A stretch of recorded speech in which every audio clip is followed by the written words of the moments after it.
21시간 동안의 검찰 조사에서 대부분 혐의를 부인한 것으로 알려진 이명박 전 대통령에 대해 구속영장을 청구하는 쪽으로 무게가 쏠리고 있습니다.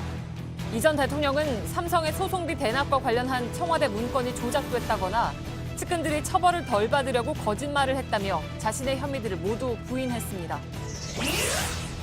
다스 실소유주와 뇌물 혐의 외에도 이명박 전 대통령은 국정원과 군의 정치 개입 관련 조사도 남겨두고 있습니다. 특히 이 전 대통령이 소유했던 영포빌딩에서 발견된 국정원 문건은 일일 보고 등 최소 수백 건으로 JTBC 취재 결과 확인됐습니다. 청와대가 임종석 대통령 비서실장을 위원장으로 하는 남북 정상회담 준비위원회 구성을 마치고 내일 첫 전체 회의를 엽니다.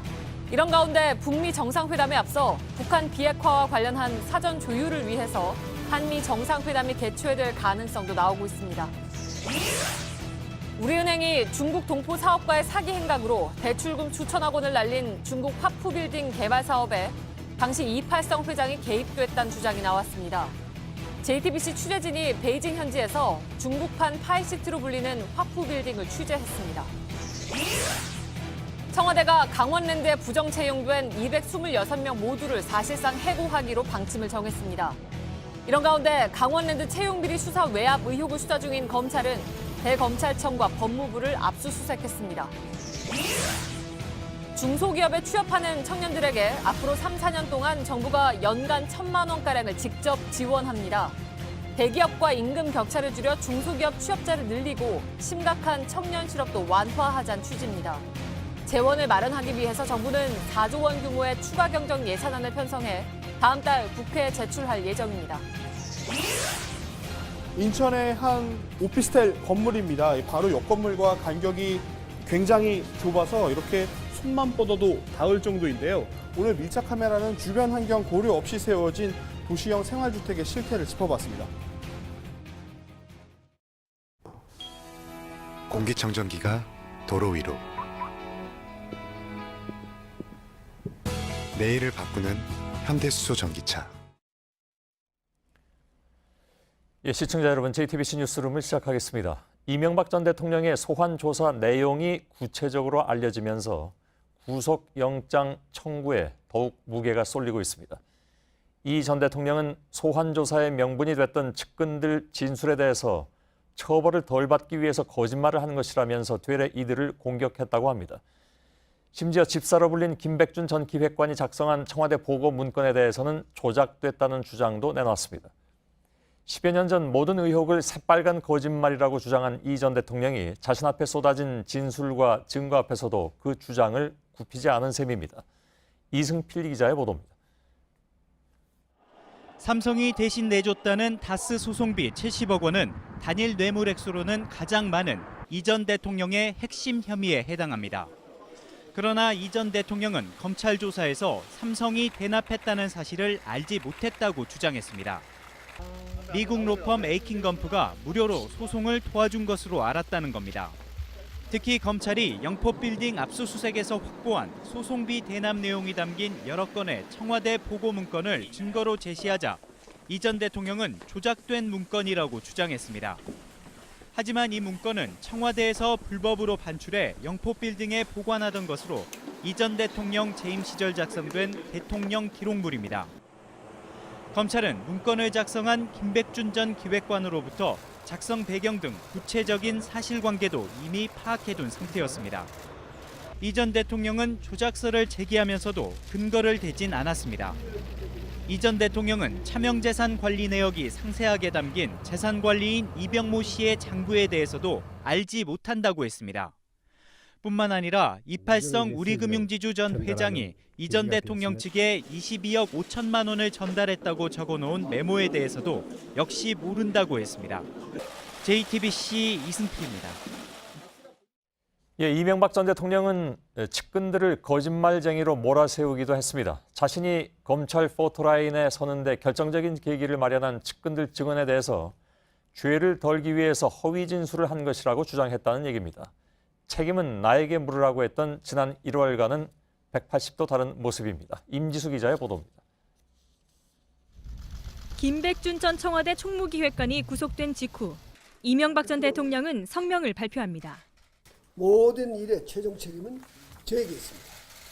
나에게 물어달라. 이 무렵 김 전 기획관은 국정원 특수활동비 수수 사실, 그리고 삼성이 다스 미국 소송비를 대납한 내막을 검찰에 모두 털어놨습니다. 이어서 이 전 대통령을 그림자처럼 수행한 김희중 전 청와대 부속실장은 국정원이 상납한 특활비 1억 원을 김윤옥 여사 측에 전달했다고 진술했습니다. 하지만 검찰에 따르면 이 전 대통령은 어제 조사에서 이들의 진술이 모두 거짓이라고 공격했습니다. 두 사람이 처벌을 받지 않거나 죄를 가볍게 하기 위해 허위 진술을 했다는 겁니다. 또 이 전 대통령은 다스 설립부터 관여한 측근 김성우 전 다스 사장의 진술도 사실이 아니라고 했습니다. 차명 재산 현황을 꼼꼼히 기록해 보고했다는 재산 관리인들과 아버지가 사실상 바지 회장이었다고 밝힌 조카 이동형 씨 진술도 마찬가지였습니다. 이 전 대통령은 혐의를 뒷받침하는 진술이 나올 때마다 이같이 반응했지만 별다른 반박 증거를 제시하지는 못했다고 합니다. JTBC 임지수입니다. 예, 이 전 대통령은 모든 의혹의 뿌리라고 할 수 있는 다스와 관련한 혐의도 정면으로 부인했습니다. 검찰은 그동안 확보한 진술과 자료를 근거로 이 전 대통령을 다스의 실제 주주로 결론 낸 바가 있습니다. 하지만 이 전 대통령은 차명 재산은 하나도 없다면서 전면 부인했습니다. 김선미 기자입니다. 차명 재산은 하나도 없다. 이명박 전 대통령은 검찰이 파악한 친인척 명의나 차명 계좌 속 현금에 대해 자신의 것이 아니라고 주장했습니다. 특히 자동차 부품회사 다스에 대해선 형 이상은 씨의 회사라고 했습니다. 앞서 검찰이 다스 전현직 관계자와 측근들 진술을 통해 이 전 대통령을 실소유주로 결론냈지만 이를 부인한 겁니다. 다스는 이 전 대통령을 둘러싸고 10여 년간 이어진 의혹의 뿌리라고 할 수 있습니다. 혐의들 대부분이 다스를 중심으로 파생된 내용들이기 때문입니다. 350억 원대 다스 비자금을 조성한 횡령 혐의, 삼성으로부터 다스 소송비 70억 원 상당을 대납토록 한 뇌물수수 혐의가 대표적입니다. 또 청와대가 BBK 투자금 회수 소송에 관여하게 한 혐의도 있습니다. 하지만 이 전 대통령은 자신은 물론 다스 전무로 있었던 아들 시형 씨가 어떤 일을 하는지에도 관여한 바가 없다고 선을 그었습니다. 영포 빌딩에서 나온 다스와 협력업체의 자금 관련 문건에 대해서도 보고받은 적이 없다고 부인했습니다. JTBC 김선미입니다.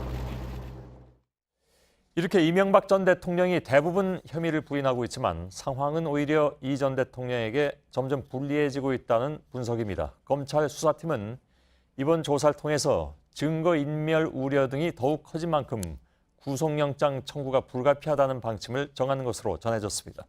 서울중앙지검에 나가 있는 기자를 연결하겠습니다. 심수미 기자가 나가 있습니다. 자, 수사팀에서 이 전 대통령에 대해서 구속 수사가 필요하다고 판단하는 결정적인 이유는 뭡니까? 네, 이 전 대통령에게 불리한 진술을 한 측근들 가운데에는 불구속 상태인 사람들이 여럿 있습니다. 김희중 전 청와대 부속실장이나 김성우 전 다스 사장, 또 박재환 전 정무수석 등인데요. 이 전 대통령은 어제 조사에서 이들의 진술이 모두 거짓이라고 주장했습니다. 조사 과정에서 이 전 대통령이 측근들 진술 내용을 구체적으로 파악하게 된 만큼 이들을 상대로 회유에 나설 가능성이 있다고 검찰은 판단한 것으로 전해졌습니다. 예. 따라서 구속 수사가 필요하다 이런 얘기인 것 같은데 여러 측근들의 진술 내용은 언론 보도를 통해서 알려져 있었는데 이 전 대통령이 몰랐던 내용들도 어제 조사 과정에서 상당수 공개가 됐던 모양이죠. 네, 그동안 언론에 공개됐던 이 주요 인물들 외에도 검찰은 상당히 촘촘하게 이 전 대통령 주변 인물들을 조사해 왔는데요. 이 전 대통령이 김희중 전 실장을 통해 국정원 특활비 1억 원을 받았다고 인정한 배경에도 50년간 이 전 대통령 내외의 주방 일을 담당했던 장모 씨의 진술이 결정적이었던 걸로 전해졌습니다. 장 씨가 김희중 전 실장에게 돈을 받았다는 사실을 인정했기 때문인데요. 50년간 주방 일을 한 장 씨가 특별히 거짓말을 할 근거가 없는 만큼 이 전 대통령이 마지못해 인정한 걸로 보입니다. 예. 자, 수사팀의 방침이 그렇다면 사실상 문무일 검찰총장의 결정만 남은 상황인데 빠르면 이번 주 중에 영장을 청구할 것이라는 얘기도 나오던데 원래는 다음 주가 될 것이라는 얘기였잖아요. 앞당겨진 이유는 뭘까요? 지난해 박근혜 전 대통령이 소환 조사 당시에는 엿새 만에 구속영장을 청구한 바가 있습니다. 김수남 당시 검찰총장이 고심했기 때문으로 전해지는데요. 자신에게 임명장을 직접 준 대통령에 대해 구속영장을 청구하는데 심리적 부담감을 느낀 것으로 전해집니다. 문무일 검찰총장의 경우 이런 부담감이 없기 때문에 의사결정 과정이 조금 빨라질 것이라는 관측이 나오고 있습니다. 하지만 이 전 대통령의 혐의 자체가 워낙 방대한 만큼 주말 사이 수사팀 보고서를 검토한 뒤에 다음 주 초 영장 청구 여부를 최종 결정할 것이라는 관측도 나옵니다. 예. 자, 한 가지만 더 물어보죠. 이렇게 다 부정을 하면 누차 말씀드렸지만 구속영장 청구의 가능성이 높고 또한 발부의 가능성도 그만큼 높아지는데 이 전 대통령 자신이나 그 변호인단들이 이걸 모를 리는 없는데 도저히 여기서 한두 개라도 인정을 했다가는 전체 그림이 다 무너진다는 판단 때문일까요? 그냥 이렇게 기호지세처럼 가는 걸까요? 일단 이 전 대통령이 변호인단에게조차도 사실관계를 정확하게 털어놓지 않았을 가능성이 높다는 분석이 나옵니다. 어제 조사에서 검찰은 이 청와대 영포빌딩 압수수색을 통해 확보한 청와대 각종 문건을 내밀었는데 변호인단이 상당히 논란 기색을 감추지 못한 대목이 종종 있었던 것으로 전해집니다. 또 한두 가지만 부인한다고 하더라도 이 대통령 재직 시절부터 했던 많은 말들을 뒤엎어야 하는 상황이기 때문에 어느 정도 형사처벌은 감수하더라도 대통령으로서의 그 명예를 지키려 하는 것이 아닌가라고 보입니다. 예, 알겠습니다. 심수미 기자였습니다. 이 전 대통령이 일부 혐의와 관련해서 인정한 사실관계도 있기는 합니다. 그러니까 원세훈 전 국정원장에게서 국정원 특활비 10만 달러를 받았고 논현동 자택 재건축을 하면서 도곡동 땅 판매 대금을 사용했다고 인정한 것입니다. 그러나 거기까지였습니다. 국정원 특활비 10만 달러의 경우에 김윤옥 여사에게 전달됐다는 의혹 등에 대해서는 함구했습니다. 또 자택 재건축비 역시 가족 돈을 빌린 것뿐이라고 책임을 피했습니다. 그러니까 이상은 회장으로부터 빌린 것이다 이런 주장이죠. 이지혜 기자의 보도입니다. 이명박 전 대통령이 검찰에서 인정한 혐의 관련 사실관계는 두 가지 정도입니다. 먼저 원세훈 전 국가정보원장으로부터 국정원 특수활동비 10만 달러, 우리 돈으로 1억 700만 원 상당을 받았다는 겁니다. 앞서 검찰은 중간에서 돈을 전달했다는 김희중 전 청와대 제1부속실장으로부터 미국 국빈 방문 전에 국정원 특활비를 김윤옥 여사 측에 줬다는 진술을 확보한 바 있습니다. 하지만 검찰 관계자는 이 전 대통령이 10만 달러를 받은 사실 자체는 인정한다면서도 구체적인 사용처나 김윤옥 여사와의 관련성에 대해선 밝히지 않았다고 했습니다. 이 전 대통령은 또 차명재산으로 지목된 도곡동 땅 판매 대금으로 논현동 사저 재건축에 40억여 원 등 총 67억 원을 사용했다는 것도 인정했습니다. 이에 대해서도 형인 이상은 전 다스 회장에게 빌렸다면서 책임을 피한 것으로 알려졌습니다. 그러나 이 전 대통령은 이자를 내지도 않았고 차용증도 찾지 못해서 증거로 제시할 수 없다며 구체적인 증거를 대지는 못했다고 합니다. 검찰은 이 전 대통령이 물증이나 진술 등으로 확실하게 입증돼 부인할 수 없는 사실관계만 일부 인정한 것으로 보고 있습니다. JTBC 이지혜입니다.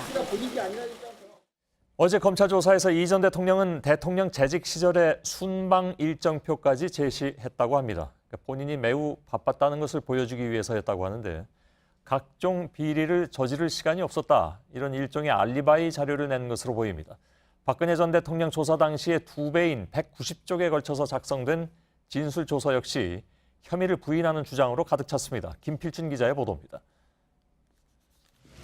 이명박 전 대통령은 검찰에 재직 시절 자신의 업무를 설명하겠다면서 과거 일정표를 참고 자료로 제출했습니다.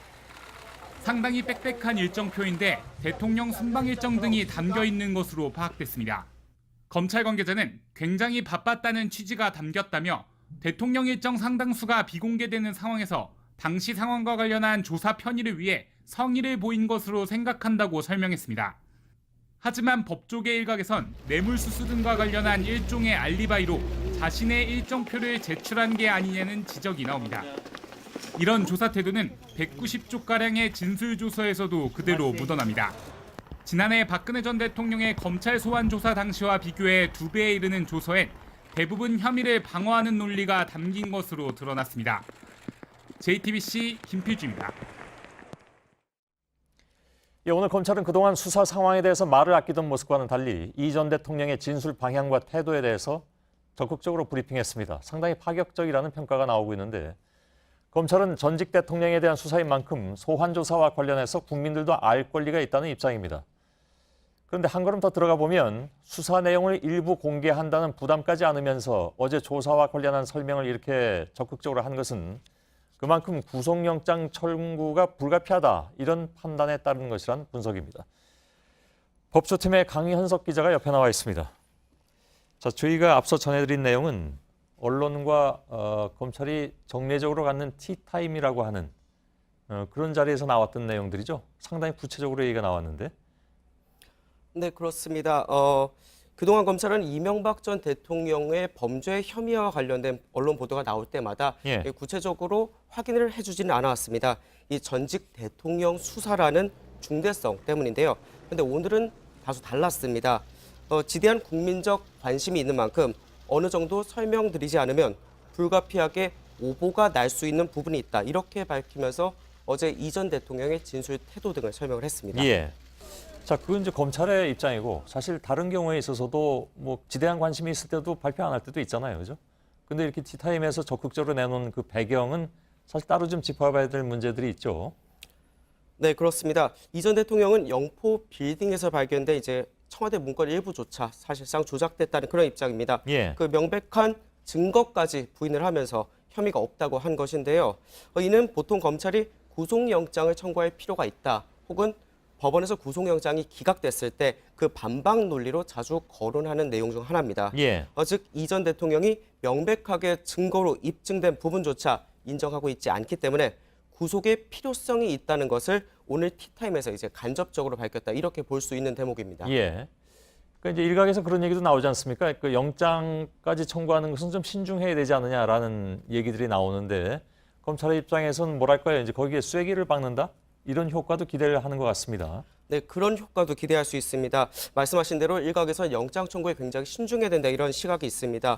또 정치권 등에서도 지난해 박근혜 전 대통령에 이어서 올해 이명박 전 대통령까지 구속하는 것은 아무래도 정권에 부담이 되는 것 아니냐 이제 이런 주장도 나옵니다.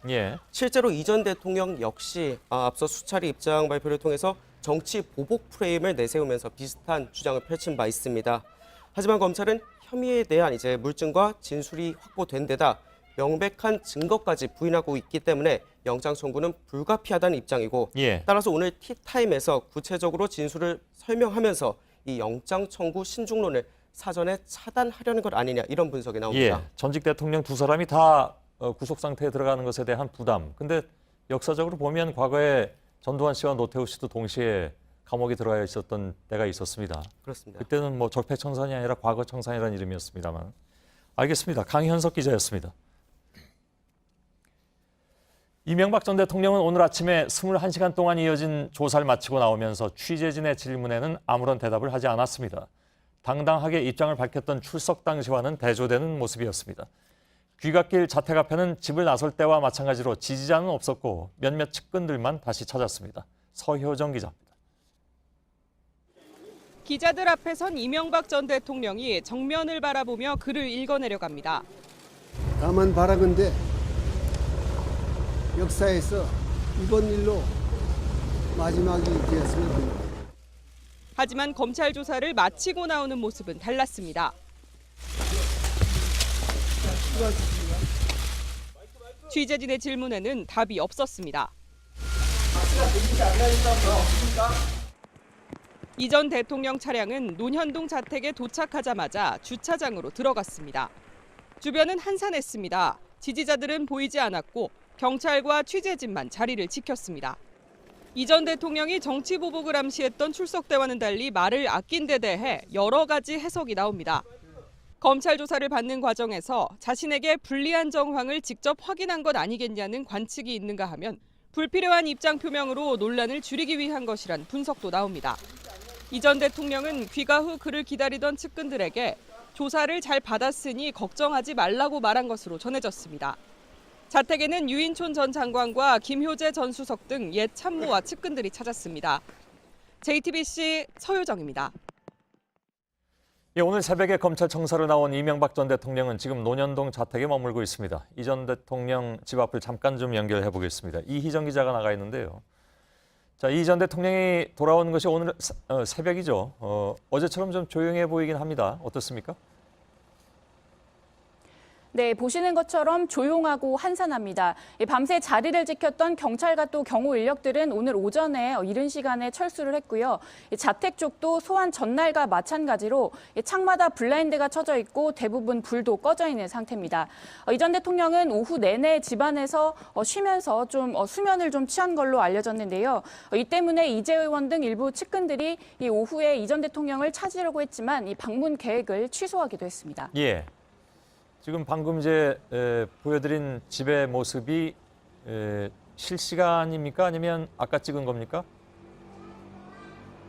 이거는 좀 전에 찍은 겁니다. 아, 그렇습니까? 예. 그 지붕 위에는 그 태양열 직광판도 지금 설치되어 있는 그런 모습인데 그 자택이 맞죠? 네, 맞습니다. 예. 자, 검찰청에서 나오면서는 변호인단에게 수고했다 이렇게 얘기를 했고 논현동 자택으로 들어가면서는 어땠습니까? 네, 이 전 대통령은 자택에 오전 6시 33분쯤 도착을 했습니다. 하지만 차를 타고 바로 이렇게 들어갔기 때문에 별도의 반응을 살피거나 또 따로 얘기를 들을 기회는 없었습니다.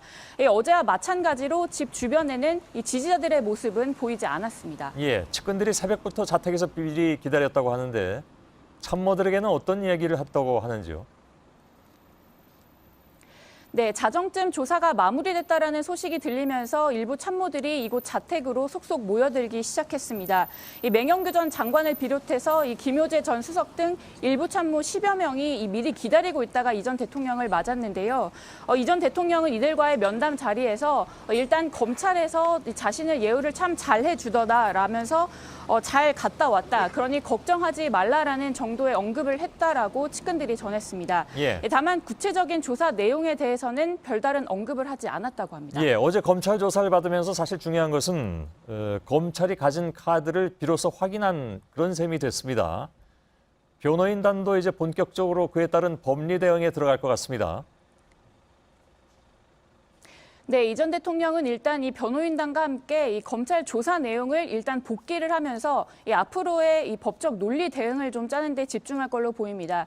특히 검찰에서 이 구속영장을 청구할 가능성이 크기 때문에 이 구속할 이유가 없다라는 그런 이유들을 좀 만드는 데 주력할 예정입니다. 예. 자, 그리고 이 전 대통령 측에서 변호 비용에 어려움이 있다. 이게 좀 화제가 되기도 했습니다. 그런데 변호인단은 오히려 늘린다는 얘기가 들리던데 어떻게 된 건지요? 네, 이 전 대통령이 사회에 전 재산을 기부를 했기 때문에 돈이 없다. 때문에 변호인단 구성에 좀 재정적인 어려움이 있다라는 입장을 그제 밝힌 바 있는데요. 그럼에도 불구하고 앞으로 이 대응 과정에서 이 변호인단을 추가로 보강을 하고 또 구성을 할 것으로 알려졌습니다.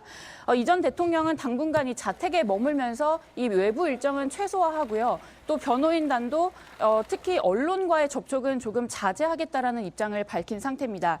그러니까 이전까지는 이 국민 여론을 이 대응 감안을 해서 이 정무적인 대응에 좀 주력을 했다면 앞으로는 여론전보다는 이 법리 대응에 주력을 하겠다라는 것으로 보입니다. 예, 알겠습니다. 김희정 기자였습니다. 자, 다스가 누구의 것인가에 이어서 이명박 전 대통령이 답변할 것은 아직 더 남아 있습니다. 바로 MB정부 수사의 발단이 된 국정원과 군사이버사령부의 댓글 공작을 통한 정치와 특히 대선 개입 문제입니다. 사실 이것은 개인의 재산 문제를 떠나서 민주주의 체제에 대한 심각한 훼손일 수도 있는 문제죠. 특히 이 전 대통령이 소유했던 영포 빌딩에서 나온 국정원의 보고 문건은 최소한 수백 건 있는 것으로 확인됐습니다. 서복현 기자입니다. 한때 이명박 전 대통령이 소유했던 영포 빌딩입니다. 이곳에서는 다스 관련 문건뿐 아니라 대통령실에 접수되거나 이 전 대통령에게 직접 보고된 것으로 추정되는 문건들도 발견됐습니다.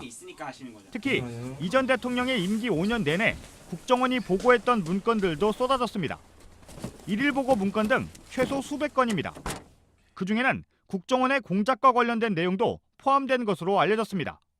이 전 대통령이 국정원의 정치 개입에 관여했는지 밝히는데 중요한 단서일 수 있는 겁니다. 국정원과 군사이버사령부의 정치 개입은 MB정부 수사의 발단이었습니다. 수사가 자신을 겨냥하자 이 전 대통령은 직접 카메라 앞에 서기도 했습니다.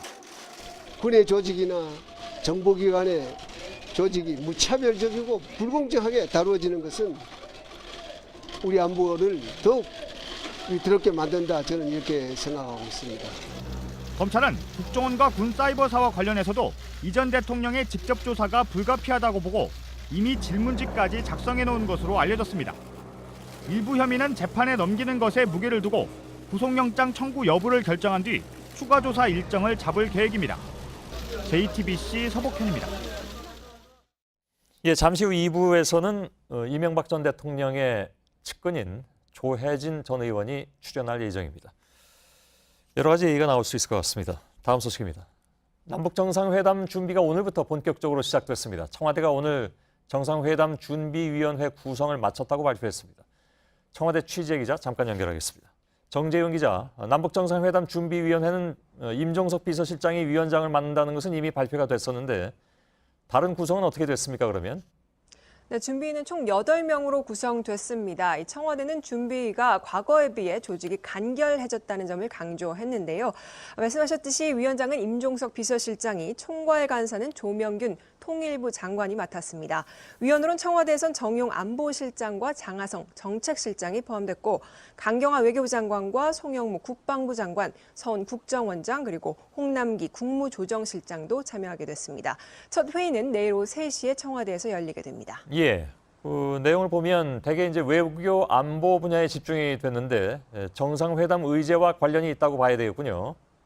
그렇습니다. 청와대 관계자는 2000년과 2007년 정상회담 때는 다양한 주제로 여러 가지 논의가 이루어졌지만 이번에는 본질적인 문제에 집중할 예정이라고 밝혔습니다. 그러면서 경제 분야가 빠졌고 외교 안보 분야에 집중을 할 예정이라면서 구성이 간결해졌다는 점을 강조했습니다. 역시 북한 비핵화가 핵심 의제라는 점을 재차 강조한 겁니다. 예. 그런데 남북 정상회담 직후에 그러니까 4월 말에 있을 예정이죠.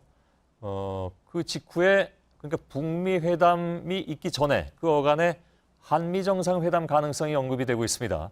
청와대는 뭐라고 얘기하고 있습니까? 네, 이 부분은 이낙연 국무총리가 어제 남북과 북미 정상회담 중간에 한미 정상회담 가능성을 제기한 건데요. 이에 대해서 청와대는 긍정도 부정도 하지 않으면서도 상황을 좀 더 지켜봐야 한다는 그런 입장입니다. 형식이 어찌됐든 간에 북미 정상회담 직전에는 문재인 대통령과 트럼프 대통령의 직접 대화가 필수적일 걸로 보입니다. 예, 그렇게 해서 한미 정상이 북미 정상회담 전에 만난다면 아무래도 북미 정상회담을 위한 조율 성격이 강하게 좀 있겠군요. 물론입니다. 우선 문재인 대통령은 남북 정상회담에서 김정은 위원장으로부터 북한 비핵화와 관련된 구체적인 방안을 들을 계획입니다. 한미 정상회담이 열린다면 그 후가 될 텐데요. 김정은 위원장이 밝힌 비핵화와 관련된 방안이 핵심 의제가 될 걸로 보입니다. 이를 토대로 북미 정상회담에서는 비핵화와 관련된 실천 방안 그리고 제재 완화 논의 등 이런 부분들이 한꺼번에 논의가 이뤄질 걸로 보입니다. 관건은 북한의 미국 정부로 움직일 만한 확실하고 검증 가능한 비핵화 방안을 내놓느냐에 따라 달라질 것 같습니다. 예, 청와대에서 정재윤 기자였습니다. 부산 지역 공공기관에서도 성폭력 피해자들의 폭로가 잇따르고 있습니다. 어제는 부산시 출연기관의 간부가 처음으로 구속되기도 했죠. 또 다른 기관의 간부는 수시로 술자리에 여직원을 불러서 성추행을 했다는 증언이 나왔습니다. 구석찬 기자입니다. 부산관광공사 출입문 옆으로 큼지막한 대자보가 나붙었습니다. 직원들에게 성폭력을 저질렀다는 의혹을 받고 있는 팀장을 철저히 조사하라는 내용입니다. 최근 한 피해자가 성추행을 당했다고 밝히면서 공론화됐는데 시간이 갈수록 피해자가 늘어나고 있습니다. 부산관광공사 측은 자체 조사를 통해 증언들을 확보했습니다. 술자리에 부르고 이제 뭐 손을 잡고 어깨를 주무르고 이런 행동을 좀 자주 하셨다. 부산시와 부산관광공사는 해당 팀장을 직무에서 배제했고 경찰은 내사에 들어갔습니다. 바로 옆 부산디자인센터도 말썽입니다. 한 간부가 직원들을 상대로 부적절한 발언과 신체적인 접촉을 했다는 의혹이 나와 부산시가 감사를 벌이기로 했습니다. 해당 간부들은 억울하다며 혐의를 부인하고 있습니다. 부산대와 부산외대에서도 교수들에게 성추행을 당했다는 폭로가 잇따르고 있습니다. 이런 가운데 경찰은 직장 내 상습 성폭력 가해자로 지목된 부산정보산업진흥원 전 팀장 김모 씨를 어제 구속하고 수사를 확대하고 있습니다. JTBC 구석찬입니다. 이윤택 전 연희단 거리패 예술감독이 오는 17일에 경찰의 피의자 신분으로 소환됩니다. 이 씨는 지난 1999년부터 2016년 6월까지 김수희 극단 미인 대표 등 극단원 16명을 상대로 성폭행과 성추행을 상습적으로 저지른 혐의를 받고 있습니다.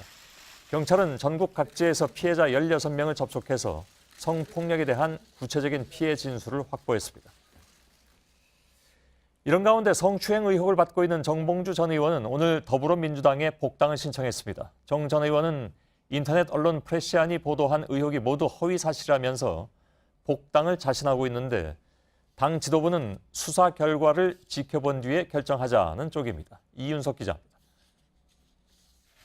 정봉주 전 의원은 복당을 신청한 뒤 당적 박탈 이유를 상세히 설명했습니다. 이명박 정부 때 당을 위해 활동하다 그렇게 됐다는 걸 강조한 겁니다. 당적을 멸실된 게 BBK를 폭로했다는 이유로 실형을 사는 것입니다. 원인이 사라졌다고 한다면 복당은 자연스럽게 받아들여져야 된다. 하지만 정 전 의원 복당의 관건은 최근 불거진 성추행 의혹의 사실 여부입니다. 정 전 의원은 허위 사실이 분명하다며 이 문제는 일단 복당이 이루어진 뒤에 별도로 다뤄져야 한다고 주장했습니다. 당 지도부의 분위기는 정 전 의원 생각과 다릅니다. 당 고위 관계자는 복당이란 게 상징성이 있기 때문에 쉽게 결정할 수 없다며 수사 결과 발표 때까지 정 전 의원 복당에 대해선 보류 결정을 내릴 가능성이 크다고 말했습니다. 가뜩이나 당내 유력 정치인들이 미투 폭로의 대상이 된 가운데 폭로자 측과 공방 중인 정 전 의원을 당원으로 바로 받아들일 수는 없다는 취지입니다. 하지만 정 전 의원은 이런 당내 분위기에 아랑곳하지 않고 오는 18일 서울시장 출마 선언까지 강행한다는 방침입니다. JTBC 이윤석입니다.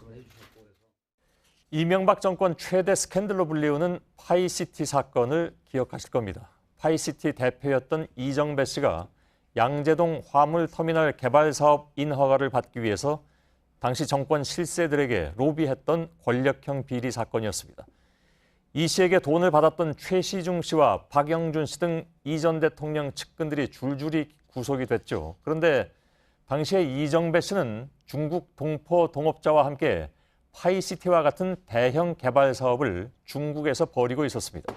바로 베이징에 있는 화푸 빌딩입니다. 우리은행이 수천억 원을 대출해줬고 현재 화푸 빌딩 시가는 1조 5천억 원에 달합니다.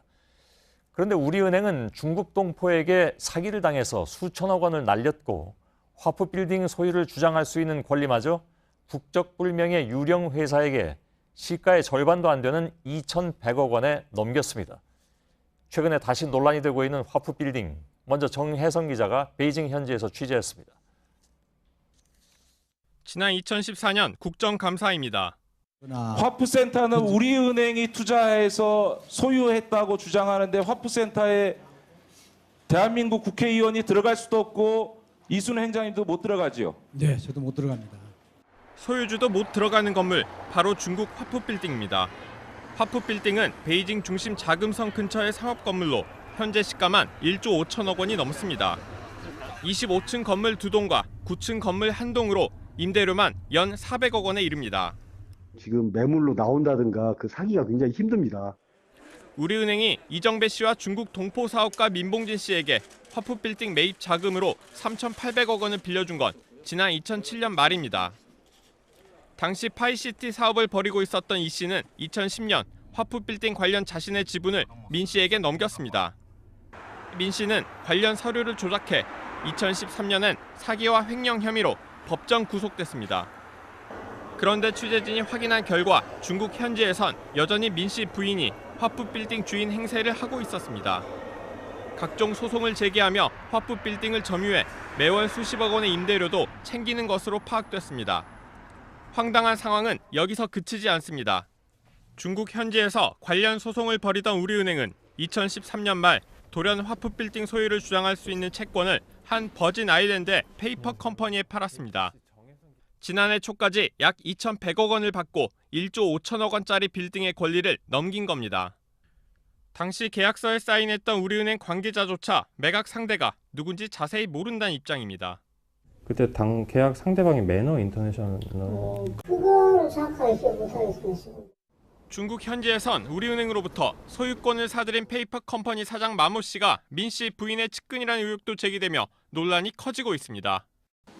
우리은행은 비밀 유지 조약 때문에 구체적인 계약 내용을 공개할 수 없다는 입장입니다. JTBC 정혜성입니다. 화푸빌딩 대출과 관련한 우리은행의 대처에는 상식적으로는 이해할 수 없는 부분이 한두 가지가 아닙니다. 우리은행에게 수천억 원을 빌려서 화푸빌딩을 계약한 당사자가 돈을 못 갚겠다고 했는데도 추가로 수백억 원을 더 빌려준 겁니다.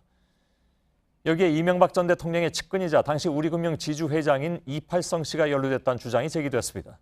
전영희 기자입니다. 우리은행 베이징 지점이 중국 동포 민봉진 씨와 2009년 12월 23일 맺은 대출 계약서입니다. 2억 4천만 위안, 당시 환율로 415억 원이 담보도 없이 개인 신용대출로 빠져나갑니다. 당시는 이미 민 씨 측이 화푸빌딩 매입을 위해 대한생명보험에 빌린 돈 1,500억 원을 갚지 못해 지급 보증을 섰던 우리은행이 이 빚을 넘겨받은 직후입니다. 추가 대출 한 달 뒤인 2010년 1월 22일 우리은행은 민 씨 측이 국민은행에게 갚지 못한 2,300억 원까지 떠안았습니다. 상당히 어처구니없게도 이게 그냥 자연스럽게 상대방이 그냥 손을 들고 무슨 작업을 할 수 있도록 중간에 누가 이거 만드는 거나 마찬가지예요. 애초 민 씨와 화푸빌딩 매입에 나섰던 이정배 씨는 우리은행 윗선에서 민 씨의 사기 행각을 방조했다고 말합니다. 현재 수감 중인 이 씨는 자필 편지에서 이팔성 전 우리금융지주 회장이 수상한 대출과 연관돼 있다고 주장했습니다. 추가 대출 한 달 전인 2009년 11월 30일 이 회장이 베이징을 방문해 화푸빌딩 행사에 참석하고 민 씨 등과 만찬을 하며 힘을 실어줬단 겁니다. 실제 민 씨에게 대출된 415억 원이 어떤 용도로 쓰였는지도 정확히 파악되지 않았습니다. 우리은행은 적법한 절차에 따른 대출이었다며 당시 이 전 회장의 일정에 대해선 확인되지 않는다고 밝혔습니다. 이 전 회장은 연락이 닿지 않았습니다. JTBC 전영입니다. 강원랜드는 최근 조사에서 부정채용 백화점이었던 걸로 드러난 바 있습니다. 청와대가 오늘 부정하게 합격한 걸로 밝혀진 강원랜드 직원 226명을 모두 면직 처리하기로 했습니다. 고석승 기자입니다. 강원랜드 직원 채용 과정에서 부정 합격한 걸로 조사된 226명 모두가 직권 면직됩니다. 청와대는 오늘 임종석 대통령 비서실장 주재 회의에서 이 같은 방침을 정하고 강원랜드 감독기관인 산업통상자원부와 관련 협의에 돌입했습니다. 문재인 대통령이 공공기관 채용비리 결과를 보고받고 속도를 내 후속 조치를 마련하라고 지시한 데 따른 조치입니다. 문재인 대통령은 채용비리가 드러났는데도 가담자나 부정합격자 처리에 소극적인 공공기관의 책임자에 대해서는 엄중히 책임을 물으라고 지시했습니다. 청와대가 밝힌 직권 면직은 사실상의 해고 조치로 해당 직원들은 이미 지난달부터 업무에서 배제된 상태입니다. 청와대 핵심 관계자는 사법 처리까지 기다린 뒤 조치를 취하면 너무 늦다고 판단해 우선 인사 조치하기로 했다고 설명했습니다. 다만 이들이 채용되면서 피해를 입은 탈락자에 대한 구제는 쉽지 않은 상황입니다. 부정 채용 당시 시험 성적 자료가 남아있지 않기 때문입니다. 청와대는 향후 채용 비리가 확인되는 다른 공공기관에 대해서도 부정 합격자는 모두 사실상 해고하는 같은 조치를 취한다는 방침입니다. JTBC 고석승입니다. 강원랜드 채용비리 사건을 수사 중인 검찰은 수사 외압 의혹과 관련해서 대검찰청과 법무부의 관련 부서를 압수수색했습니다. 채용비리 연루자들을 직무에서 배제하고 비상체제로 운영 중인 강원랜드는 뒤숭숭한 분위기입니다. 최하은 기자입니다. 강원랜드 채용비리 수사단이 오늘 압수수색한 곳은 대검찰청 반부패부와 법무부 검찰국입니다. 대검 반부패부는 지난해 강원랜드 수사를 지휘했던 곳이고 법무부 검찰국은 수사 지휘에 문제를 제기한 안미영 검사를 의정부지검으로 발령한 부서입니다. 수사단은 오늘 압수수색을 통해 반부패부가 춘천지검의 보고를 받고 지휘를 내린 문건과 검찰국의 올해 1월 인사 관련 자료를 확보했습니다.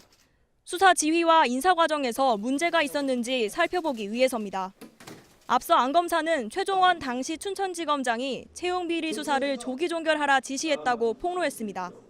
또 재수사 과정에서 자유한국당 권성동 의원과 염동열 의원 등과 관련된 증거를 삭제하라는 압력을 받았다고 주장했습니다. 두 의원은 강원랜드 채용에 부당하게 개입하고 수사 과정에서 외압을 행사했다는 의혹을 받고 있습니다. 이런 가운데 강원랜드는 지난달 5일부터 채용 비리 연루자 226명을 직무에서 배제했습니다. 또 정부 방침에 따라 이들이 최종적으로 해고 조치될 경우에 대비해 영업장 운영을 축소했습니다. JTBC 최하은입니다. 청년 실업을 이대로 방치하면 국가적인 재난이 될 것이다. 오늘 정부가 내린 진단입니다. 이와 함께 청년 일자리 대책을 내놨습니다. 중소기업에 취업하는 청년들에게 연간 1,000만 원가량을 직접 지원하겠다는 게 핵심입니다. 이태경 기자입니다. 정부가 청년 일자리 대책을 내놓은 이유는 이대로라면 10%대 청년 실업률이 고착화될 수 있어서입니다.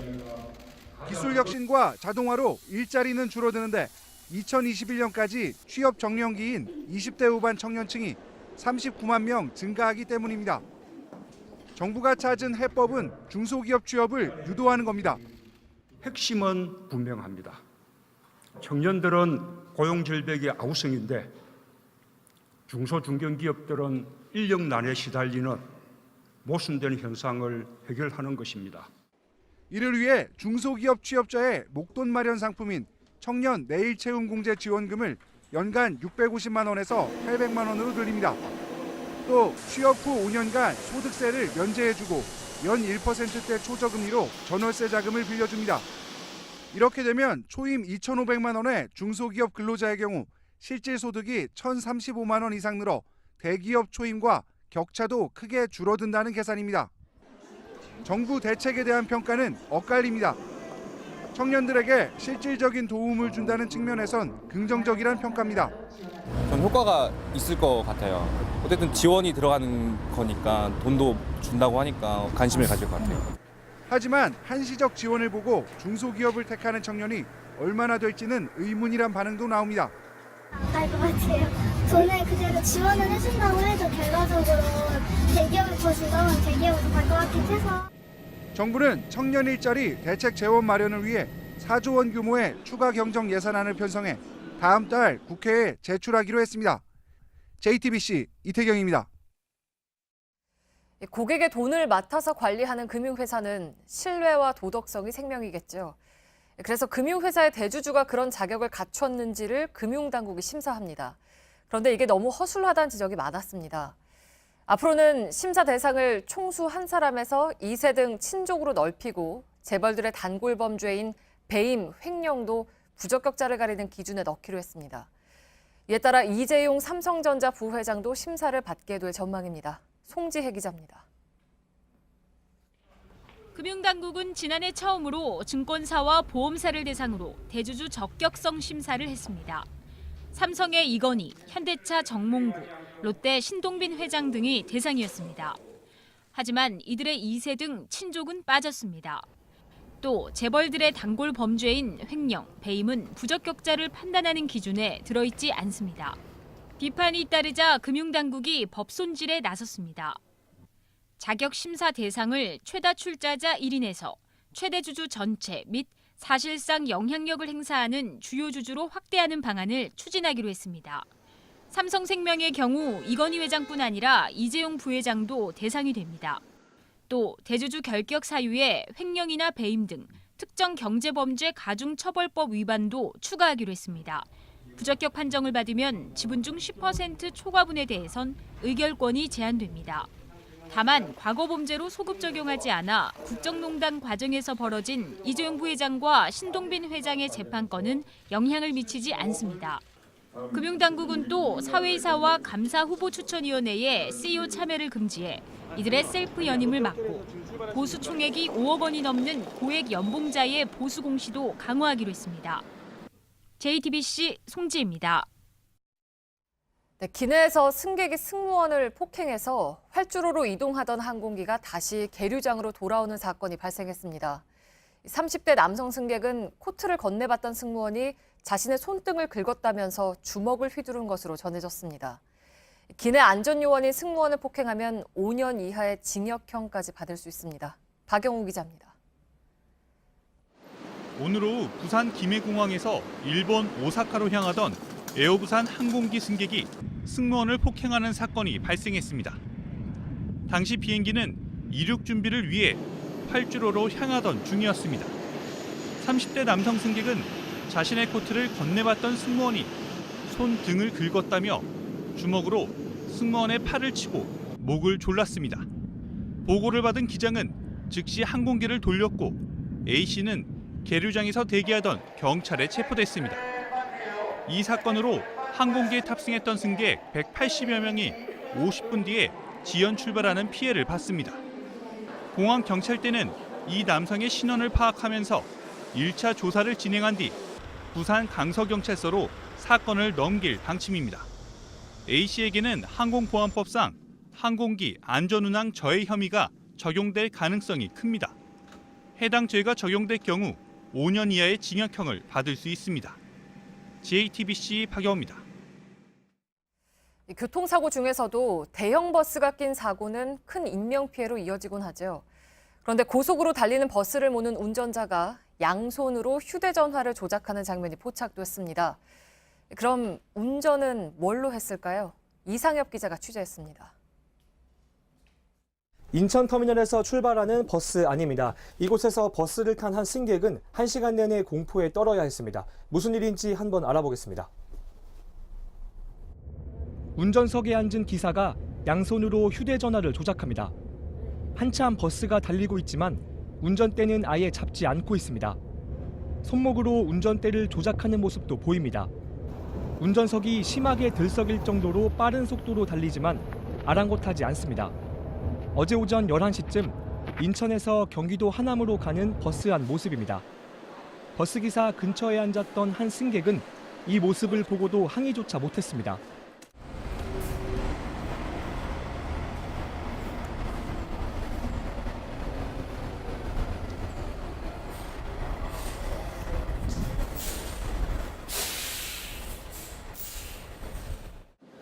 버스 회사는 기사가 교통 상황을 동료들에게 통화로 알리려고 한 행동이고 10분여 동안만 지속했다고 해명했습니다.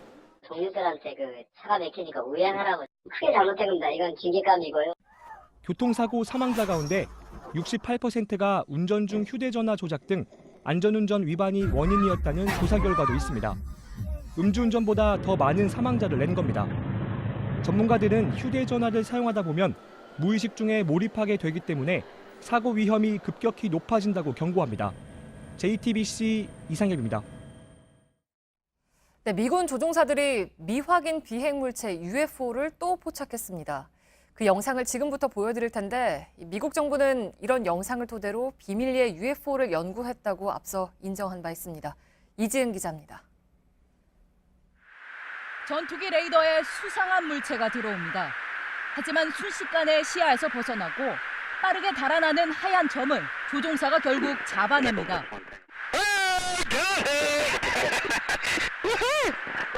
굉장한 속도에 놀란 나머지 흥분한 목소리들이 뒤엉킵니다.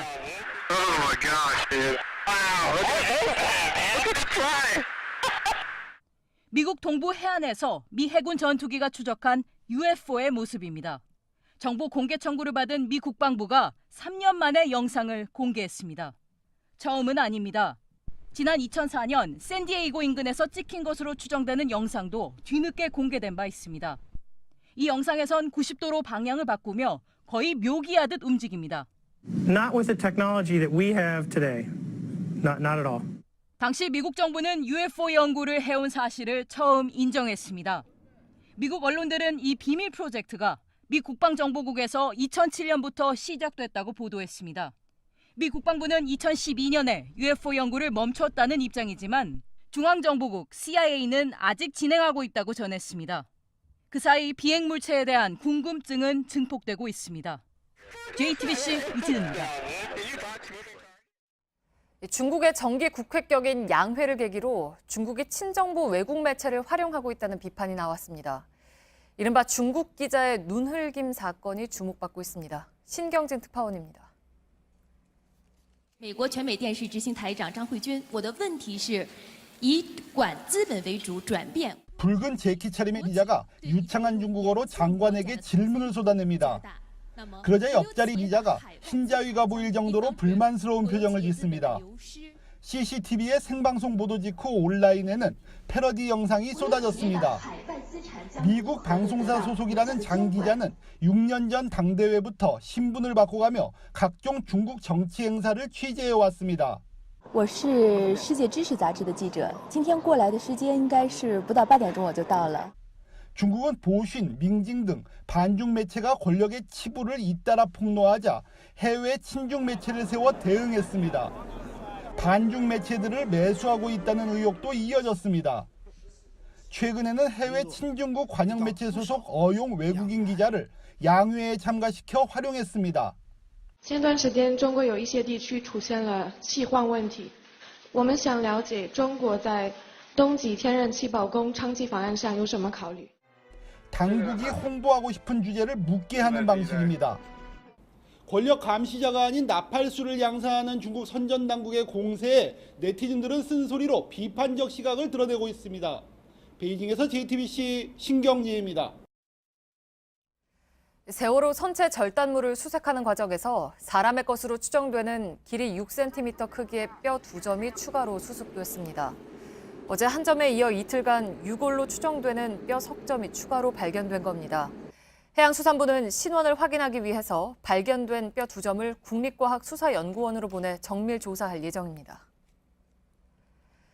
겨울철에 우리나라를 찾았던 철새들이 이제 북쪽으로 떠나갈 때가 됐습니다. 그런데 천연 기념물인 독수리를 비롯해서 가창오리 등 수많은 철새들이 떼죽음 당하는 사례가 잇따르고 있습니다.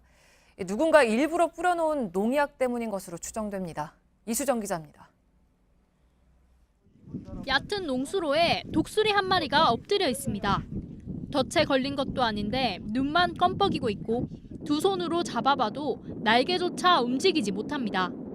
가까운 논에서도 철새 사체가 무더기로 나왔습니다. 손바닥만한 오리부터 어른 허벅지만한 큰 기러기까지 논두렁을 가득 메운 철새 사체는 수를 세는데도 한참이 걸렸습니다. 지난 한 달 충남 아산과 당진에서 신고된 야생조류 폐사건만 440마리입니다. 농작물 피해를 우려한 농가에서 뿌려놓은 농약을 오리들이 먹고 그 폐사한 오리들을 독수리가 먹어서 이제 연쇄 피해가 발생한 것으로 추정하고 있습니다. 국립환경과학원이 지난해 1월 이후 국내에서 야생조류가 집단 폐사한 32건 633마리를 조사했더니 87.5%에서 농약 성분이 검출됐습니다. 지역 야생동물 구조센터에선 농작물 피해를 우려한 농민들이 농약 묻힌 벽실을 일부러 뿌리는 것으로 의심하고 있습니다. 센터가 나서 구조 후 농약 해독제를 투여해보지만 손이 달려 극히 일부에 불과합니다. 고의로 농약 벽실을 뿌리는 것은 처벌 대상입니다. 하지만 CCTV 등 증거 확보가 쉽지 않아 실제 처벌된 사례는 거의 없습니다.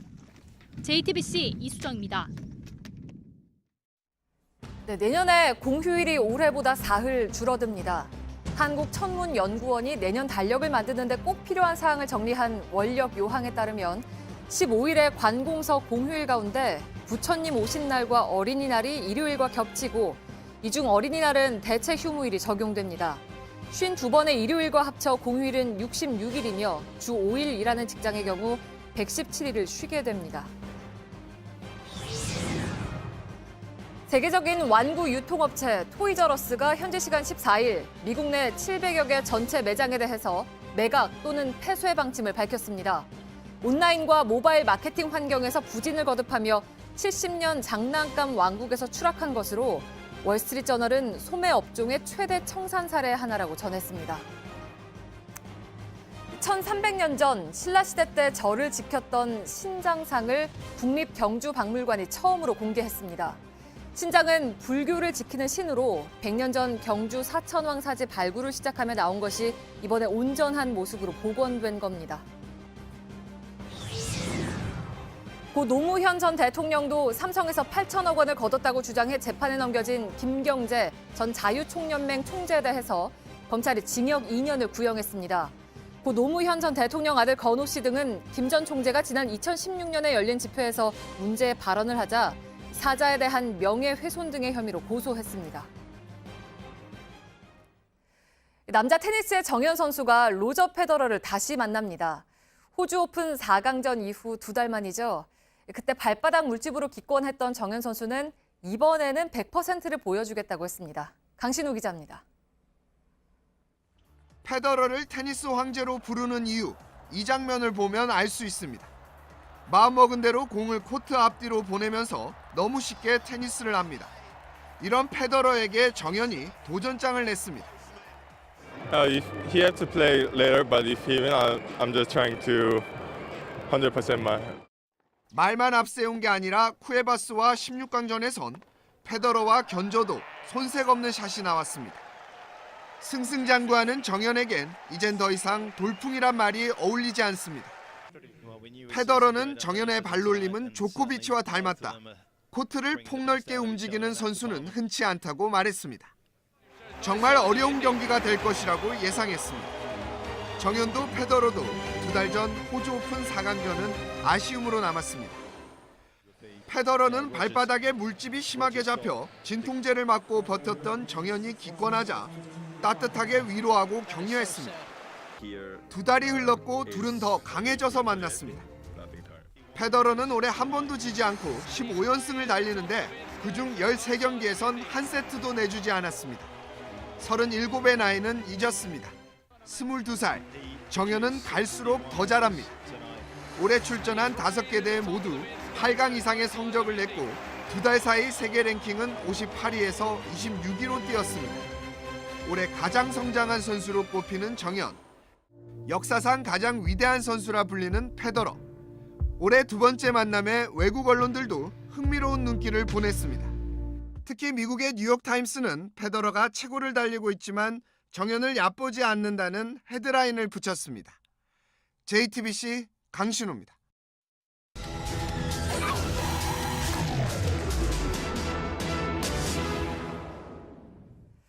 우리 집 창문에서 팔을 뻗으면 닿는 거리에 이웃집 창문이 바로 있다면 어떨까요? 서민들의 주거 안정을 위한 거라는 도시형 생활주택 얘기입니다. 최근에도 공급이 빠르게 늘고 있습니다. 그런데 정작 여기 사는 분들은 불편이 이만저만이 아닙니다.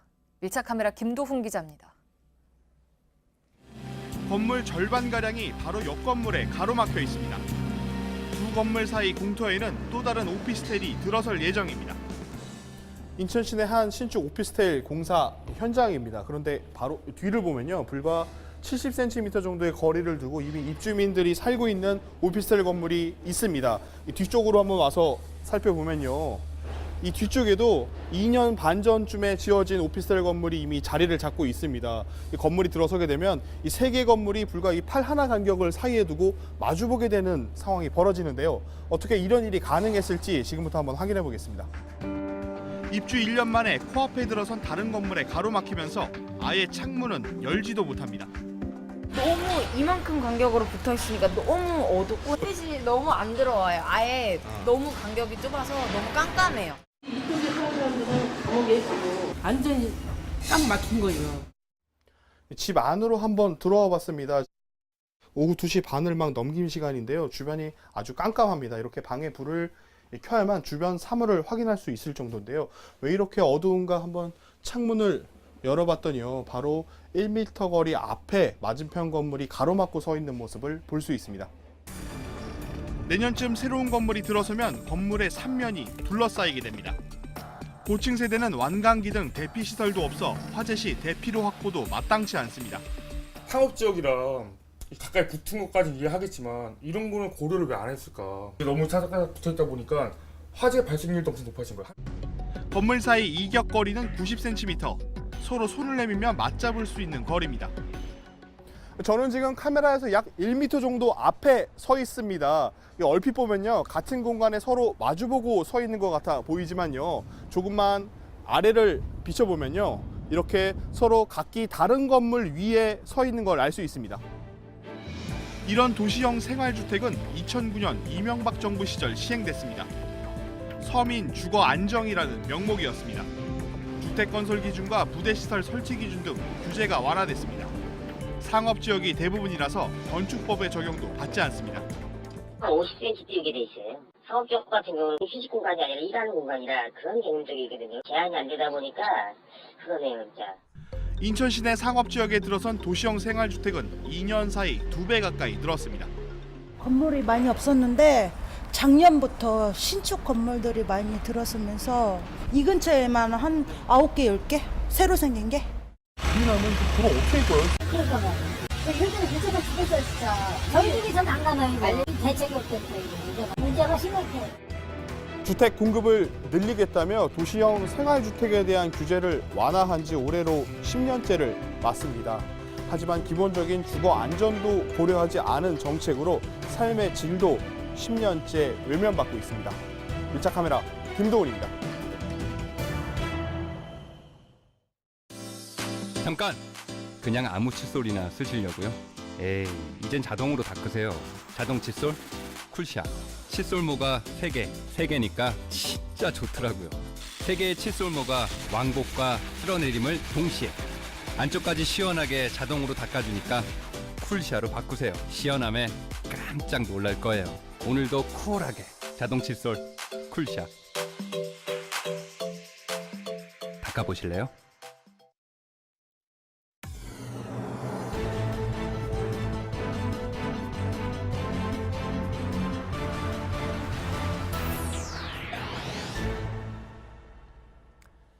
뉴스룸의 앵커 브리핑을 시작하겠습니다.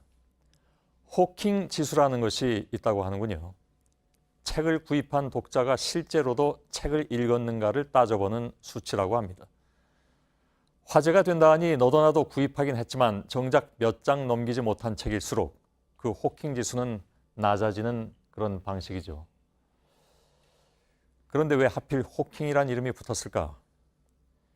1000만 부 이상이 팔린 스티븐 호킹의 저서 시간의 역사 역시 실제로 읽은 사람은 극히 드물다고 하니까 쌓여있는 책들을 보면서 괜히 뜨끔한 마음이 드는 것은 저뿐만은 아닐 것 같습니다.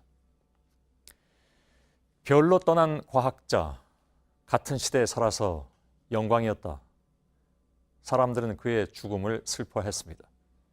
장애를 극복하고 이룬 성취였기에 결과물은 더욱 빛나 보였습니다. 그러나 지금부터는 호킹 지수로 상징되는 우리의 현실입니다. 허망함을 느꼈다. 지금으로부터 딱 10년 전에 한국인 최초로 우주 비행을 떠났던 이소연 씨가 바로 얼마 전에 했던 말입니다. 그가 우주에 올라간 첫날 수행했던 중요 일과 중에 하나는 다름 아닌 바느질.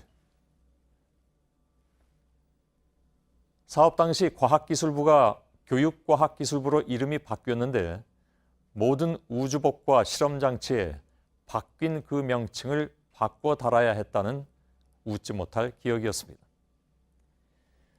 우주인 사업을 계획한 책임자와 마무리한 책임자가 달랐던 나라.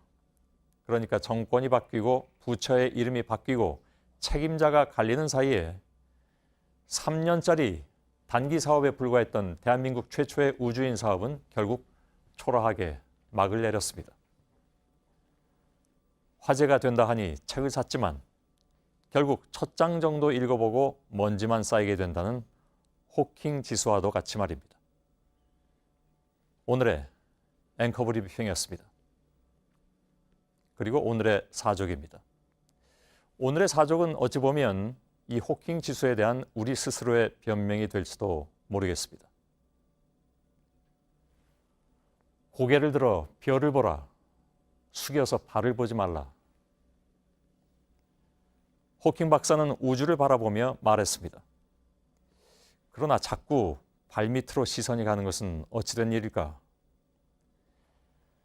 극심한 청년 실업의 한편에선 어느 공기업의 신입사원 대부분이 부정 입사자였고 그 와중에 수백억의 비자금 또 그에 비교할 수도 없는 차명재산 의혹 속에 전직 대통령은 검찰을 오가는 이 땅에 발딛고 있는 우리 처지에 그 머나먼 별이라니.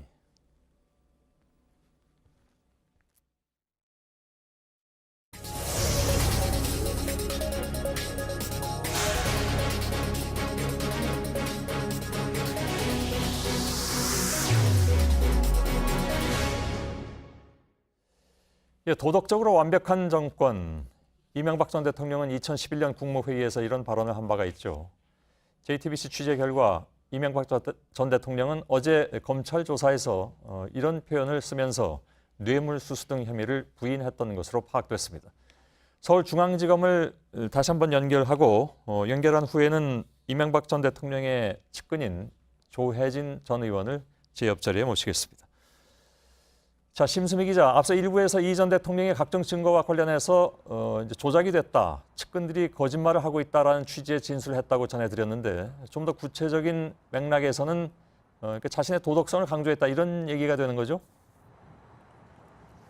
네, 이명박 전 대통령은 뇌물 공여 혐의자인 이팔성 전 우리금융지주 회장 등을 접촉한 사실조차 없다고 진술한 걸로 파악이 됐습니다. 예. 역사상 유일하게 기업 돈을 받지 않고 당선된 대통령인데 그런 사람들을 만났을 리가 없지 않느냐는 겁니다. 또 도덕적으로 가장 완벽한 대통령이었다는 점도 강조한 걸로 전해졌습니다.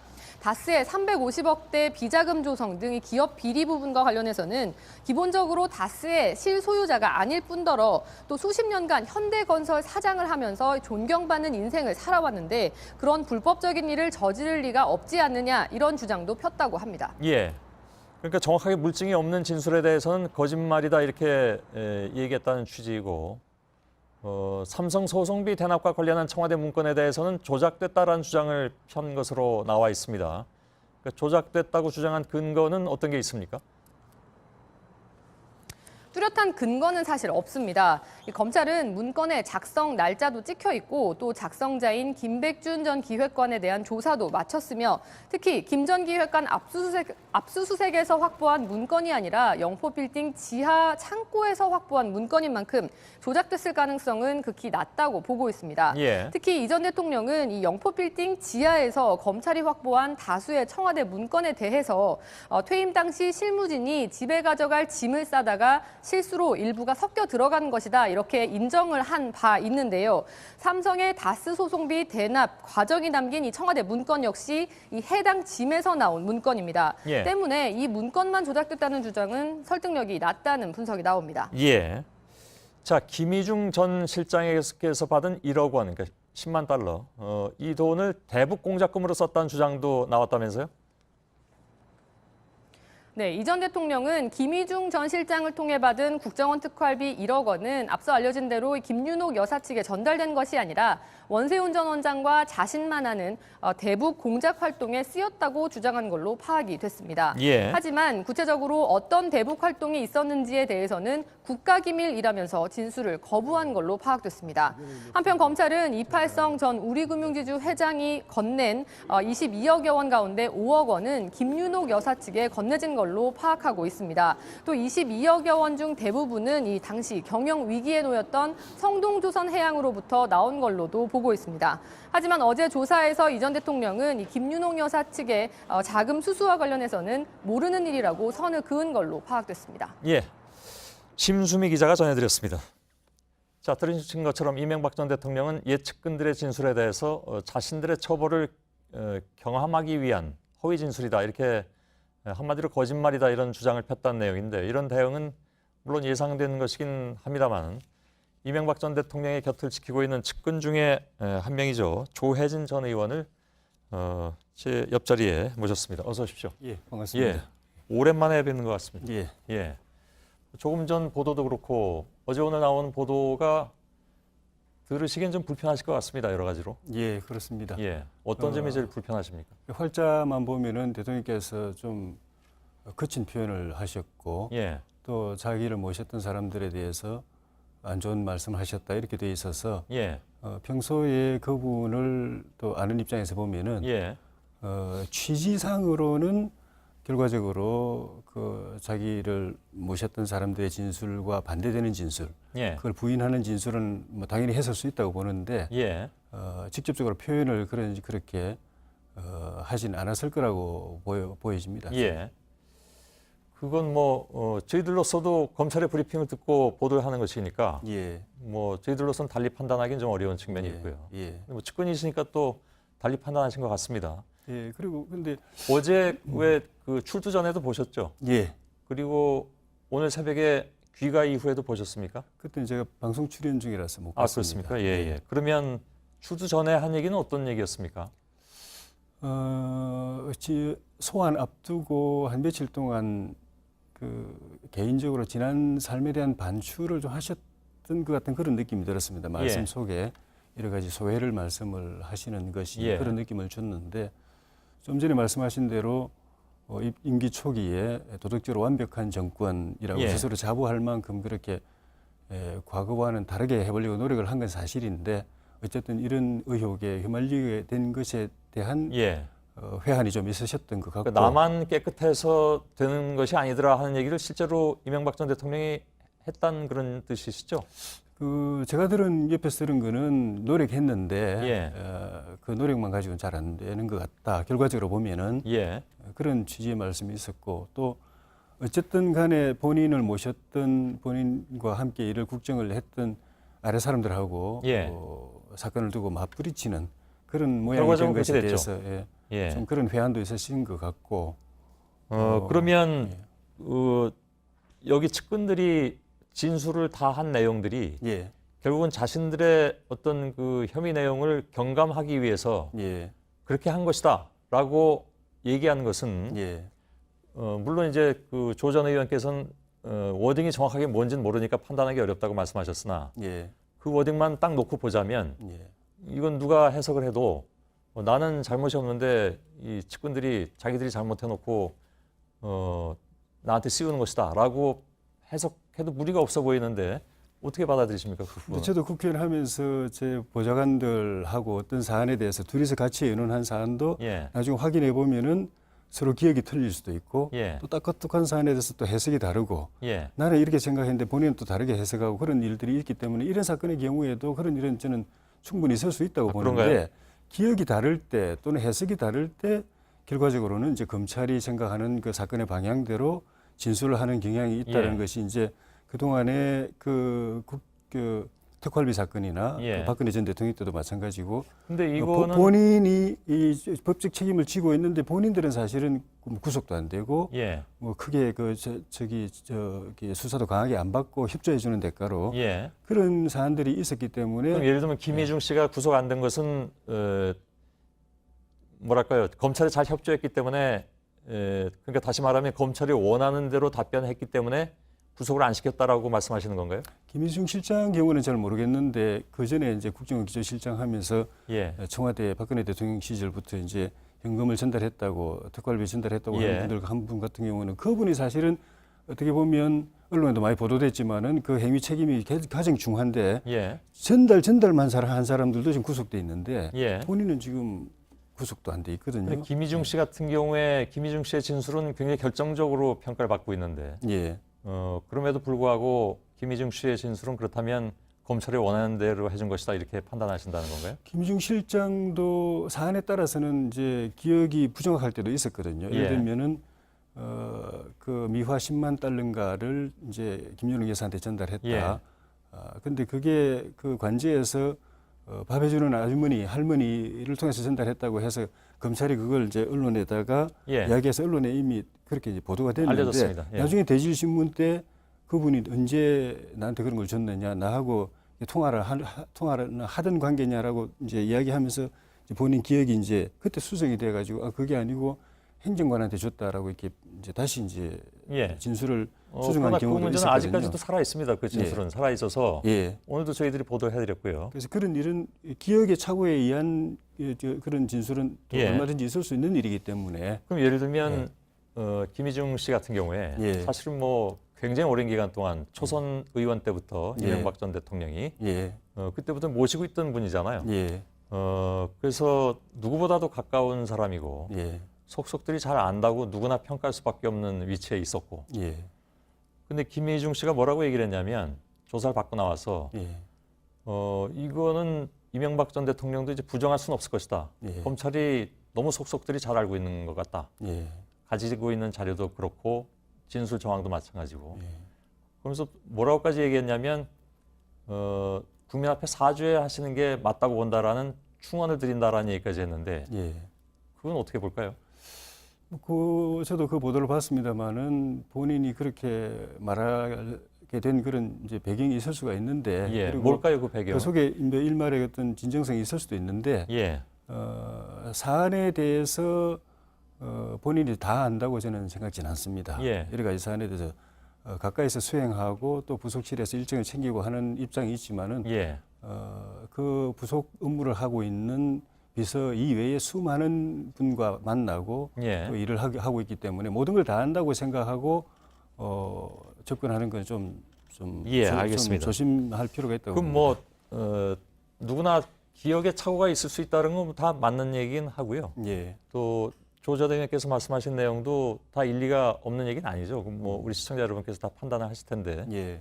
다만 이제 이런 문제, 특히 이제 이명박 전 대통령의 사적 재산 문제에 있어서는 예. 아는 사람이 워낙 별로 없고 예. 조혜진 전 의원도 모르시잖아요. 예.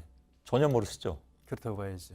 뭐 언론에 보도되는 내용도 그보다는 조금 더 아는 정도지 예. 깊이는 모른다고 근데 봐야죠. 측근 중에 측근이시고 이 시간까지도 곁에 있는 분이라고 소개를 해드리고 있는데 그 전혀 모르십니까? 제가 아는 부분은 공식적으로 나와 있는 부분이고 지금 예. 검찰에서 주장하는 것처럼 그 다스가 그 이명박 전 대통령 거다. 예. 또 동국 땅도 이명박 전 대통령 뭐- 거다. 이 부분은 저는 잘 모른다는 예, 거죠. 그건 관계자들 진술이 다 나와 있는 상황이어서 예. 저희들도 진술을 보고 판단할 수밖에 없는 것이니까요. 예. 근데 말씀드리다 말았는데 예. 김희중 씨를 자꾸 이제 얘기가 집중되지만 예. 그 재산 문제에서 아주 극소수만 알고 있다고 해서 예. 그 극소수의 사람들이 들어가서 진술한 내용들이 지금 이명박 전 대통령에게는 다 불리하게 작용을 하고 있잖아요. 예. 그러니까 아주 객관적으로 볼 때 조혜진 전 의원의 주장을 제가 더 믿어야 되는 건지 예. 제3자의 입장에서 예. 김희중 씨의 진술을 더 믿어야 되는 건지는 그건 조 전 의원의 판단에 맡길 수밖에 없는 것 같습니다. 예, 그 재산 자체에 대해서는 사실 그분들이 저보다 더 잘한다고 볼 수 있죠. 예. 다스에 근무했고 사장으로 일했고 이런 한 분들이 예. 더 잘한다고 볼 수 있는데 그거를 형성하고 있는 이 예. 객관적인 상황은 또 저같이 알겠습니다. 그 객관적으로 보는 사람의 생각이 좀 맞을 수 있는 것이 예. 그분들이 지금 진술은 그렇게 하지만은 사실 물증은 없는 거나 마찬가지거든요. 예. 그리고 저는 다스가 이명박 전 대통령 거냐의 그 기준의 핵심이 저는 어떻게 생각하는가 하면은 예. 다스를 설립할 때 거기다가 돈을 넣었느냐, 예. 또 돈을 넣은 것이 그냥 증여를 한 것이냐, 그냥 빌려주고 도로 다시 이제 받아낸 것이냐, 아니면은 지분 형태로 들어가 가지고 주식 형태로 갖고 그걸 다른 사람한테 맡겨서 알겠습니다. 지분으로 가졌느냐, 이 부분이 중요하고 뭐 그다음에 형태는 본인이, 여러 가지가 있을 수가 있겠는데 예, 본인이 필요할 때 재산을 언제든지 예. 다스를 쓸 수 있었느냐, 그래서 이게 관건인 것 같습니다. 그래서 나오는 단어가 이제 실소유주라는 거 아니겠습니까? 예. 그러니까 어떤 형태든지 간에 거기에 들어가 있는 자금을 본인이 통제할 수 있다면 그건 실소유주라고 봐야 되는 건데 예. 검찰은 아마 그렇게 보고 있는 것 같고요. 여기에 어떤 뭐 물적 증거라든가 아니면 이런 것들이 어느 정도 검찰이 가지고 있는지는 저희도 뭐 본 적은 없으니까 예. 이제 가지고 있다면 그걸 제시할 테고 조사에서도 제시했겠죠. 그리고 근데 다스가 이명박 전 대통령 거라면 언제든지 필요할 때 돈을 꺼내 쓸 수 있어야 되고 앞으로도 예. 쓸 수 있어야 되는 것이거든요. 예. 그리고 이제 검찰이 이명박 전 대통령 거라고 주장하고 있으니까 검찰이나 국세청이나 정부기관이 이걸 빨리 그걸 진짜 확신한다면 법적으로도 정리를 해주는 것이 맞다고 보는데 예. 그 절차는 또 전혀 안 하고 있거든요. 알겠습니다. 그래서 그건 전 모순인 것 같습니다. 근데 지금 말씀하신 실소유주냐 아니냐에 대한 기준은 예. 그것이 현실에서 어느 정도 적용될 수 있냐는 건 또 다른 문제이기 때문에 예를 들어서 뭐 돈을 금방 빼낼 수 있느냐 마느냐 하는 것으로 그걸 실소유주라고 꼭 판단하기는 어려운 측면도 있거든요. 왜냐하면 실제로 차명이 아니라 자기 자산이라도 뭐 주식 같은 경우에는 함부로 이렇게 바꿀 수는 없는 그런 부분이 있으니까 예. 이건 뭐 지켜보도록 하죠. 예. 아주 그냥 그 상식적인 차원에서만 질문을 드리고 싶은데요. 예. 왜냐하면 뭐 제가 이 문제 가지고 조 의원과 조 전 의원도 이 내용을 다 아실 수는 없는 예, 거니까. 맞습니다. 그래서 그냥 상식적인 차원에서만 질문드릴 텐데 지금 뇌물 혐의 중에 가장 중요한 것이 삼성이 대신 내줬다는 다스 소송비입니다. 예. 70억 원 정도 예. 되는데 이명박 전 대통령이 뭐라고 진술했냐면 나 그거 무료로 해준 줄 알았다. 예. 선의에 의해서. 이 70억 원이 어느 로펌이든 뭐든 그걸 선의로 해주나요? 저도 이 사건에 대해서 깊이 들을진 못했는데 예. 제가 들은 이야기는 그 소송에 관여한 법률 대리인이 예. 중간에서 뭔가 어떤 작용을 했을 가능성이 굉장히 높은 상황인 것 같고요. 예. 전 대통령께서는 나중에 가서 포괄적으로 그렇게 이제 청구를 하자면 그 정도 금액이 된다고 볼 수 있었겠지만 처음에 예. 시작할 때는 자기가 일을 보는 김에 이것도 같이 봐준다라는 그런 식으로 보고를 아, 받아서 그냥 글쎄요. 고맙게 생각했다라는 예. 정도로 저는 들었습니다. 그래서 제가 이제 상식 차원에서 질문 드린다고 말씀드린 건데 예. 그냥 저희들이 보통 가지고 있는 상식으로는 그 정도의 예. 규모라면 예. 왜냐하면 다스 관련 소송비라는 것이 소송에 걸린 액수에 대해서 어느 정도 몇 퍼센트 이런 게 나올 거 아니에요. 그런 예. 것만 놓고 볼 때도 액수가 한두 푼은 아닌데 예. 그걸 단지 선의로 했다라고 이해했다는 것은 좀 이해가 안 가서 그래서 드린 질문이었고요. 예. 또 하나는 영포 빌딩에서 발견된 문건 이거 이제 조작이라고 주장을 했다고 해서 이명박 전 대통령이 예. 그건 혹시 이해가 가십니까? 왜냐하면 그 문건은 청와대에서 나온 것이고요. 예.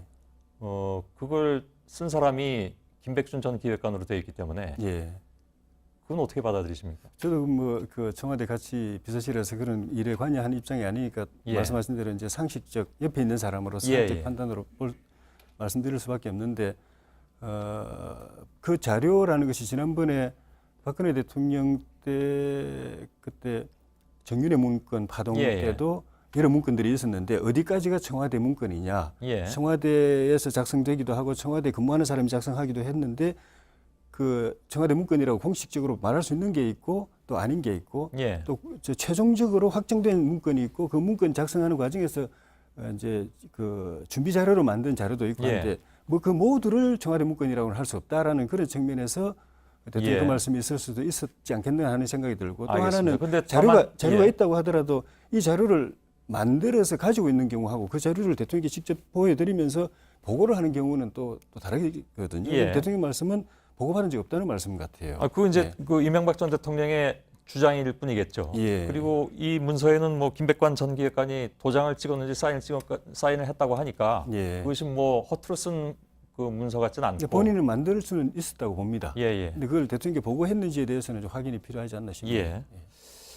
물론 그건 그렇죠. 예. 검찰에서 밝혀내야 될 일이기도 하겠죠.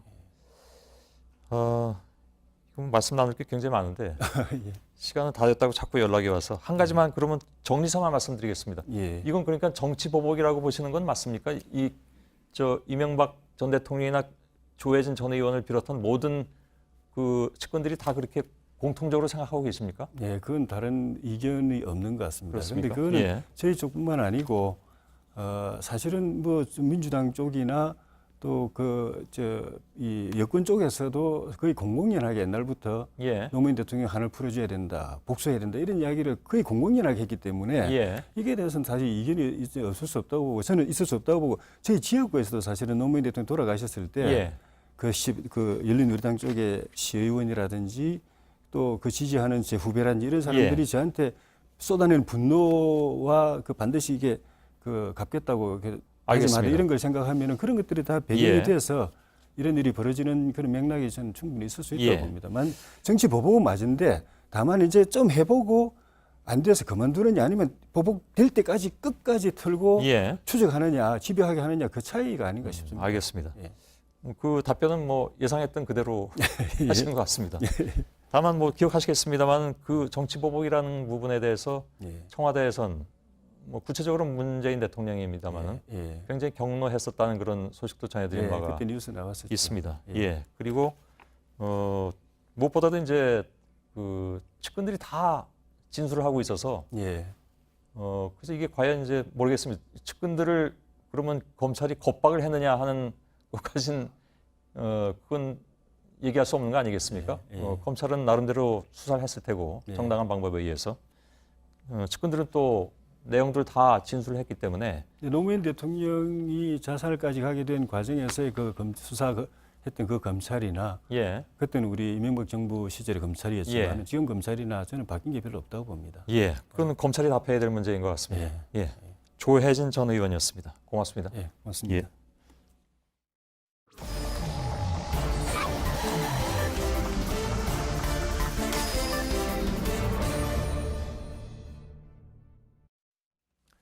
예, 오늘 팩트체크는 조금 더 준비해야 될 게 있어서 준비를 좀 더 잘해서 내일 해드리기로 하겠습니다.